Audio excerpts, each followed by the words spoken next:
नमस्ते सभी भैया बहनों, एक बार फिर से आपका बहुत बहुत स्वागत है अपने ऑनलाइन सेक्शन में। ठीक है, कक्षा 10 में अपन प्रश्नावली चैप्टर 1 जो है वास्तविक संख्या का उसको पूरा कर चुके हैं। उसमें अपन ने सबसे पहले संख्याओं की जानकारी पढ़ी, उसके बाद अपन ने यूक्लिड विभाजन प्रमेय का, यूक्लिड विभाजन एल्गोरिथम, उससे मसक ज्ञात करना, उसके बाद में परिमेय संख्या के बारे में पढ़ा, फिर परिमेय संख्या सिद्ध करना, संख्याओं के दशमलव प्रसार पढ़े। ठीक है, तो इन सब चीजों को अपन ने उसमें पढ़ा था। आज अपन यहाँ अध्याय नंबर 2 पढ़ने वाले हैं, उसका नाम है बहुपद। ठीक है, अध्याय नंबर 2 अपन जानकारी लेंगे बहुपद के बारे में।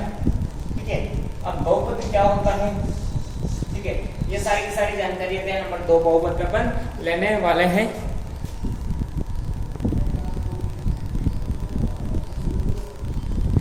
तो देखो, अपन जो अध्याय नंबर 2 बहुपद पढ़ रहे हैं, इसमें थोड़ी जानकारी लेंगे। सबसे पहले चर राशि के बारे में, चर राशि क्या होती है। ठीक है, चर राशि जैसे a b c dot dot dot x y z, ये जो इंग्लिश की टर्म्स होते हैं इनको ही अपन चर राशि बोलते हैं। और अचर राशि की बात करते हैं, जो 1 2 3 4 5 6 ये जो गणित के टर्म्स होती है इनको अपन अचर राशि बोलते हैं। ठीक है, अब देखो चर राशि अचर राशि इसकी बात करें तो सुना, एक बड़े लेवल पर अगर बात करते हैं तो चर राशि का मतलब है जो किसी न किसी पर आश्रित होते हैं, और अचर का मतलब जो किसी पर भी आश्रित नहीं होती, लेकिन अपने 10वीं तक से कितना सा याद रखना आपको। अब देखो बीजीय व्यंजक क्या होता है, बीजीय व्यंजक होता है चर तथा अचर राशि के मध्य में गणितीय मूलभूत संक्रिया, चर और अचर राशि के बीच में गणितीय मूलभूत संक्रिया लगाने पर बना पद बीजीय व्यंजक कहलाता है। अब देखो गणितीय मूलभूत संक्रिया मतलब गणित में मूलभूत चिन्ह कौन कौन से हैं, प्लस है, व्यवकलन है, गुणा है और भाग है। तो जोड़ बाकी गुणा भाग ये जो है ये गणित में मूलभूत संक्रिया के अंतर्गत आते हैं। जैसे कि गणित में दो चीजों का अध्ययन किया जाता है, संख्या ज्ञान और संक्रिया ज्ञान। ठीक है, संख्या ज्ञान में सारी की सारी संख्या पढ़ी जाती है, जिसमें प्राप्त संख्या से लेकर भाज्य अभाज्य परिमेय अपरिमेय पूर्ण पूर्णांक विषम सम सारी की सारी संख्या पढ़ते हैं। संक्रिया ज्ञान में जोड़ बाकी गुणा घटाव कोष्टक वगैरह इनके बारे में अपन पढ़ते हैं। तो चर और अचर राशि के बीच में गणितीय मूलभूत संक्रिया लगाने पर बना पद बीजीय व्यंजक कहलाता है। जैसे मान के चलो x तो चर राशि है, 2 अचर राशि है, इन दोनों के बीच में प्लस लगा दिया तो x + 2 ये जो बना ये बीजीय व्यंजक है, इसको आप बहुपद भी बोल सकते हो। एक इसका सेट जो होता है फिर वो बहुपद कहलाने लगता है। x माइनस का 2 माइनस लगा दिया, 2 और x के बीच में गुणा लगा दिया, x में 2 का भाग दे लिया, भाग कर दिया। तो इस प्रकार से आपको समझ में आ गया होगा। अब देखो बहुपद का मानक रूप, बहुपद का थोड़ा गलत लिखने में आ गया यहाँ, मानक रूप, बहुपद का मानक रूप, मानक रूप का मतलब है स्टैंडर्ड फॉर्म, है ना। उसकी स्टैंडर्ड फॉर्म कौन सी है जिससे सभी बहुपद अपन बना सकते हैं, तो वह है ये an x की power n plus an minus 1 come x की पावर n माइनस का 1 प्लस an माइनस का 2 x की पावर n माइनस का 2 और डॉट डॉट डॉट ऐसे करके a1x और plus a not an x की power n plus an minus का 1 x की पावर n माइनस का 1 dot dot dot a1x plus a not. यहाँ देखो ये जो है a not a1 a2 a3 an minus 1 a ये सारे के सारे आपस में कौन सी संख्या है, वास्तविक संख्या। और an का मान क्या नहीं है, 0 नहीं है, यानी कि जो प्रथम पद है जिस भी बहुपद का उसका मान क्या नहीं है, 0 नहीं है, मानक रूप है। अब देखो बात करेंगे अपन बहुपद की घात के बारे में। देखो बहुपद की घात क्या होती है, तो किसी बहुपद में चर राशि की अधिकतम घात, किसी बहुपद में चर राशि की जो अधिकतम घात है वही क्या कहलाएगी, बहुपद की घात कहलाएगी। चर राशि की अधिकतम घात ही बहुपद की घात कहलाएगी। जैसे कि देखो x प्लस का 2, यहाँ देखो चर राशि x है, x के ऊपर कितनी घात है, कुछ भी नहीं है, तो कहीं ना कहीं एक घात तो होगा। तो ये चर देखो x के ऊपर एक घात है तो ये हो जाएगा एक घाती बहुपद, या एक घाती बहुपद का जो अन्य नाम है, अपर नाम है, जो इसका दूसरा नाम है वह है रेखिक बहुपद। ठीक है, देखो किसी बहुपद में चर राशि की अधिकतम घात बहुपद की घात कहलाती है। जैसे x + 2 में x की अधिकतम घात 1 है, यानी कि यह रैखिक बहुपद कहलाएगा। ठीक है, अब देखो x² + 5x प्लस यहाँ भी x आ रहा है, यहाँ भी x आ रहा है, लेकिन यहाँ x की अधिकतम, यहाँ x की घात कितनी है 1 और यहाँ x की घात कितनी है 2, तो अधिकतम घात कौन है, 2 घात है ना, तो इसको बोलेंगे द्विघाती बहुपद। द्विघाती बहुपद या द्विघात बहुपद क्वाड्रेटिक पॉलिनोमियल्स, है ना। क्वाड्रेटिक पॉलिनोमियल्स यानी कि द्विघाती बहुपद इसको बोला जाता है। और वैसे ही किसी बहुपद में अगर चर राशि की अधिकतम घात 3 हो तो वो हो जाएगा त्रिघाती बहुपद, उसको क्यूबिक पॉलिनोमियल्स अपन यहाँ बोल देंगे। अब आएंगे बहुपद के प्रकार। बहुपद को दो प्रकार से पढ़ते हैं, एक तो बहुपदों के पदों के आधार पर, दूसरा बहुपद की घात के आधार पर। घात के आधार पर अपन ने पढ़ लिया रेखिक बहुपद जिसमें अधिकतम घात 1 होगी, द्विघाती बहुपद जिसमें अधिकतम घात 2 होगी, त्रिघाती बहुपद जिसमें अधिकतम घात 3 होगी, ऐसे करके बढ़ता जाएगा। ठीक है, अब बात करेंगे पदों के आधार पर। देखो, एक पदी बहुपद ऐसा बहुपद जिसमें केवल और केवल कितने पद होने चाहिए, एक पद होने चाहिए। जैसे कि ये p ऑफ x, ये कोई भी x के रूप में फॉर्म है, इसको मैंने लिख दिया 2x। देखो कितने पद हैं, एक पदी बहुपद जिसमें केवल और केवल एक पद होता है। देखो 2x एक ही तो पद आ रहा है, तो ये हो गया अपना एक पदी बहुपद। द्विपदी बहुपद जिसमें कितने पद होते हैं, 2 पद होते हैं। जैसे इधर बात कर ले ax प्लस का b, एक पद तो ये रहा, एक पद ये रहा। द्विपदी बहुपद 2 पद वाला। त्रिपदी बहुपद जिसमें 3 पद होते हैं, जिसमें 3 पद होते हैं। जैसे इधर बात कर ले ax square plus bx plus का c। देखो पहला पद, दूसरा पद, तीसरा पद, तो जिसमें 3 पद होंगे वो क्या होगा, हो जाएगा त्रिपदी बहुपद। ठीक है, अगला टॉपिक है बहुपद नोट। एक इंपॉर्टेंट बात है कि बहुपद की घात हमेशा पूर्ण संख्या में होती है।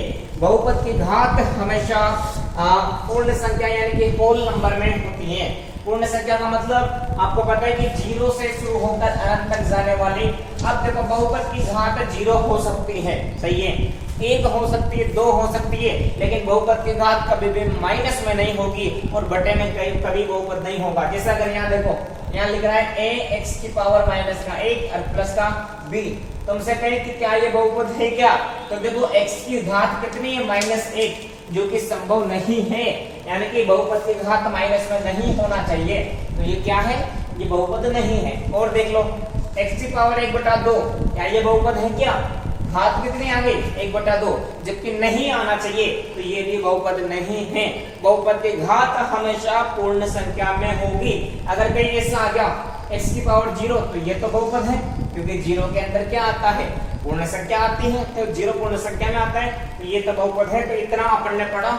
इसके बाद अपन पढ़ेंगे बहुपदों का आलेखीय निरूपण। ठीक है, इसके पहले अपन एक चर वाला बहुपद और 2 चर वाले बहुपद हैं उनका मानक रूप देखेंगे, और उसके बाद अपन उनका आलेखीय निरूपण पढ़ेंगे कि बहुपद का आलेखीय निरूपण का मतलब क्या है। ठीक है,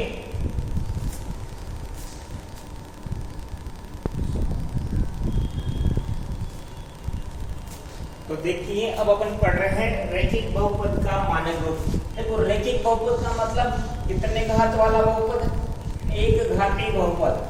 रैखिक बहुपद का मतलब है एक घाती बहुपद। तो रैखिक बहुपद का मानक रूप हो जाएगा ax प्लस b। भाई जैसे f ऑफ x बहुपद, ये ax प्लस का b, ax प्लस का b। देखो x की अधिकतम घात कितनी है, 1 है। यहाँ देखो a किसके साथ गुणा में है, x के साथ, तो ये a तो x का क्या हो गया, गुणांक हो गया। b अलग है तो b को बोल देंगे अचर पद। क्या बोल देंगे, अचर पद। आपको दिमाग में आ जाना चाहिए कि रैखिक बहुपद का मानक रूप क्या है।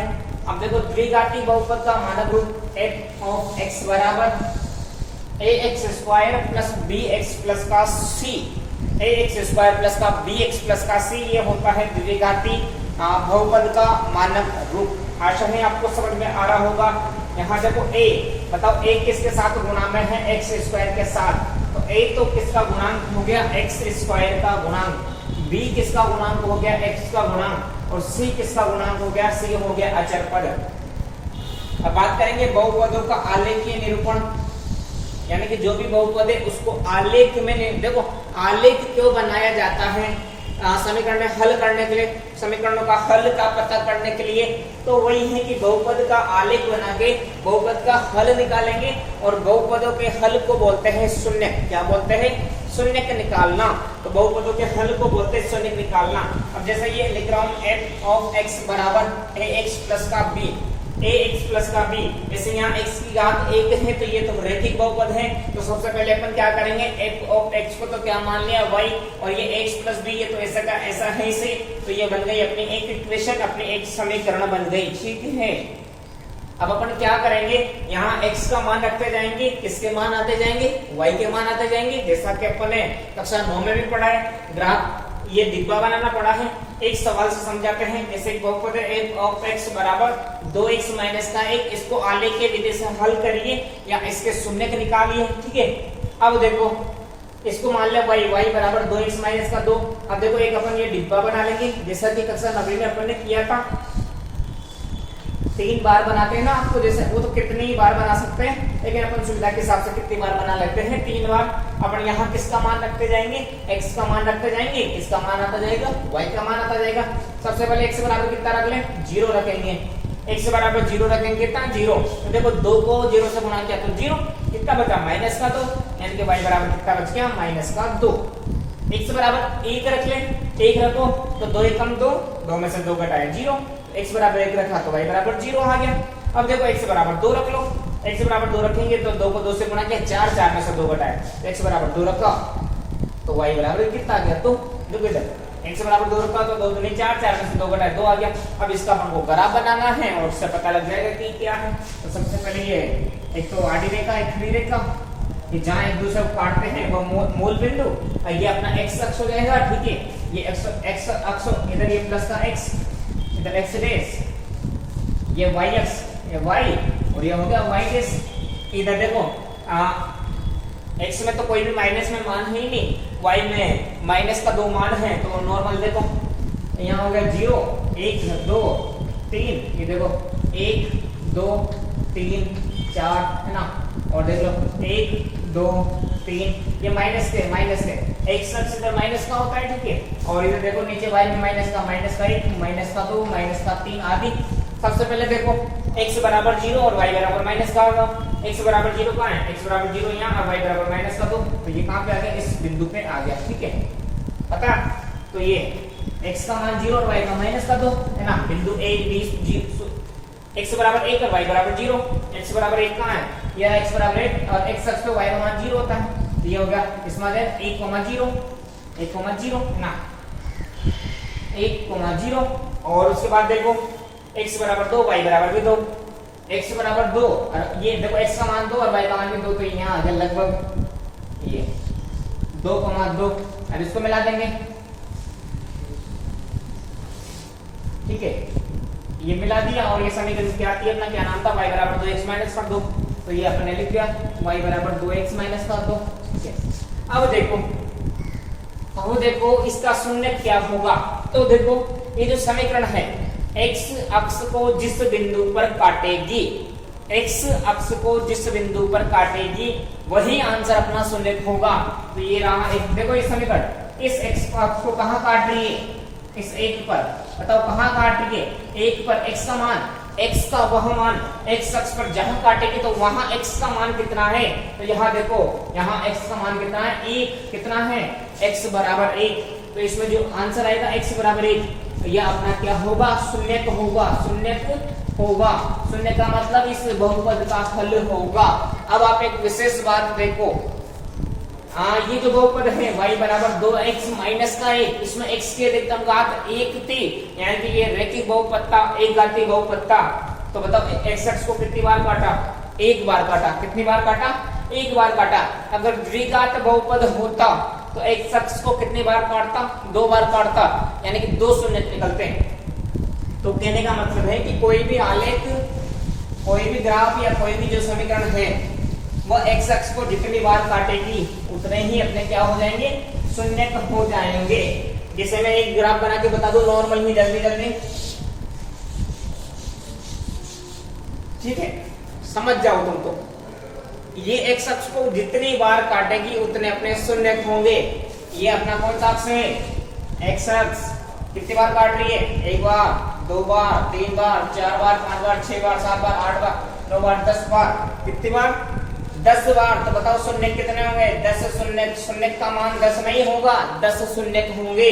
अब बात करेंगे शून्य क्या होते हैं, लेकिन कल अपन क्या करेंगे, अगले वीडियो में प्रश्नावली 2.1 के सवालों को यहाँ डिस्कस करेंगे। बहुत छोटी सी सीधी सी सबसे सीधी प्रश्नावली है, उसमें से शून्य पता करना है। जैसे आप घर पे आराम से कर सकते हो, आराम से घर पे कर सकते हो। उसमें से ग्राफ बना रखे हैं, ग्राफ बना रखे हैं। आपको ये देखना है कि कोई भी ग्राफ एक शख्स को कितनी बार काट रहा है, जितनी बार काट रहा है भाई उसका क्या हो जाएगा, शून्य।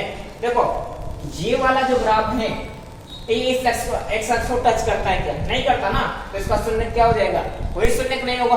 शून्य जीरो नहीं होगा, जीरो शून्य हो सकता है लेकिन इसका कोई भी शून्य नहीं होगा। ये आगे की वीडियो में अपन समझने की कोशिश करेंगे और जितना पढ़ाया जा रहा है आप उसको कंटिन्यू पढ़ते रहिए, ठीक है। स्वस्थ रहो, मस्त रहो और अपनी पढ़ाई को कंटिन्यू करते रहो, क्योंकि आप 10वीं बोर्ड क्लास के विद्यार्थी हो तो महत्वपूर्ण हो जाता है जितना पढ़ाया जा रहा है उसको कंटिन्यू पढ़ना, ठीक है। मिलते हैं बहुत अगली वीडियो में।